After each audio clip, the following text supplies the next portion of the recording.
நினைவில் வாழும் முத்தமிழறிஞர் கலைஞர் அவர்களுடைய 7ஆம் ஆண்டு நினைவு நாளை போற்றுகின்ற வகையில் அவர் வாழ்ந்த காலத்தில்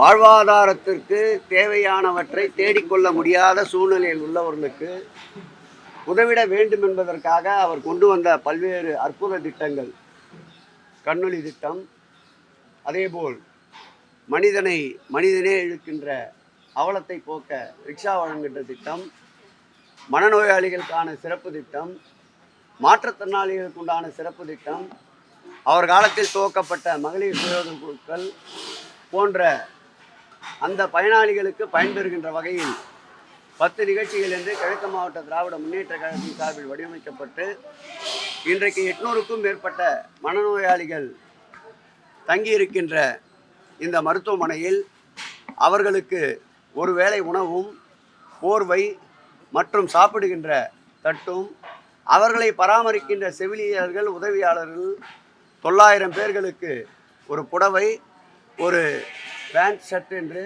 புத்தாடைகளும் வழங்குகின்ற இனிய நிகழ்ச்சிக்கு அருமையின் பொதுப்பணித்துறை அமைச்சர் ஏவா வேலு அவர்கள் வருகை இருந்து சிறப்பித்தார்கள். இந்த இனிய நிகழ்வில் பெருநகரத்துடைய மேயர் அன்பிற்கினிய பிரியா அவர்களும், சட்டப்பேரவை உறுப்பினர் அன்பிற்கினிய நண்பர் வெற்றியாளன் அவர்களும், இந்த பகுதியுடைய செயலாளர் முன்னாள் மாநகராட்சி மாமன்ற உறுப்பினர் அன்பிற்கினிய அருமையண்ணன் வாசு அவர்களும், இந்த வட்டத்துடைய செயலாளர் தேவராஜ் அவர்களும், மாநகராட்சி மாமன்ற உறுப்பினர்கள் அன்பிற்கினிய சுதா தீனதயாளன் அவர்களும், அன்பிற்கினிய டிவி சதீஷ்குமார் அவர்களும், லதா அவர்களும் சிறப்பாக பங்கேற்றார்கள். இந்த நிகழ்வு என்பது மனநிறைவான ஒரு நிகழ்வு என்பதிலே நாங்கள் பெருத்த மகிழ்ச்சி அடைகிறோம். 10 நிகழ்ச்சிகளில் முதல் நிகழ்ச்சியே மனநிறைவு தருகின்ற நிகழ்ச்சி. மறுபடியும் மக்களை காப்போம் தமிழ்நாட்டை மீட்போம் என்ற பெயர்ல எடப்பாடி பழனிசாமி சுற்றுப்பயணம் மேற்கொண்டு வராரு. திமுக ஆட்சியில விலைவாசி உயர்ந்ததுதான் மிச்சம் அப்படி போல அவர் குற்றம் சாட்டினார். நல்ல வார்த்தை சொல்ல வேண்டும் என்றால் மக்களை காப்போம் என்பதற்கு பதில் சம்பாதித்ததை காப்போம் என்று வைத்துக் கொள்ளலாம். அதேபோல் அடுத்த வார்த்தைக்கு உகந்த வார்த்தை எதுவாக இருக்கும் என்றால் சம்பந்திகளை காப்போம் என்று வைத்துக் கொள்ளலாம். சம்பாதித்ததை காப்போம், சம்பந்திகளை காப்போம் என்ற தலைப்பிலே தான் அவருடைய பயணம் நடந்து கொண்டிருக்கின்றது.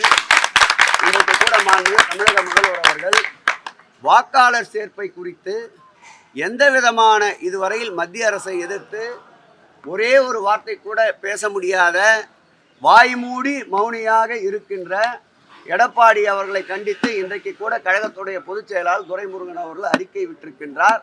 ஆகவே மக்களை காப்போம் என்ற தலைப்பிலே பயணம் செய்வதற்கு அவருக்கு எந்த விதமான அருகதையும் இல்லை.